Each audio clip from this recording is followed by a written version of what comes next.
హిమాచల్ ప్రదేశ్లోని మనాలి మంచు దుప్పటి కప్పుకుంది. హిమపాతంతో మనాలి కొత్త శోభను సంతరించుకుంది. మంచు భారీగా కురుస్తుండటంతో మనాలి సహా పలు ప్రాంతాలు ధవళవర్ణంతో మెరిసిపోతున్నాయి. ఇళ్లు, చెట్లు, వాహనాలు వేటి మీద చూసినా మంచు నిండిపోయి కనిపిస్తోంది.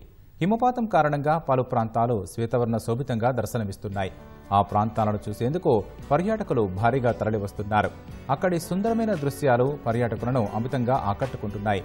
మంచు కురిసే వేళ మనాలి మరింత అందంగా ఉందంటూ ఆనందం వ్యక్తం చేస్తున్నారు.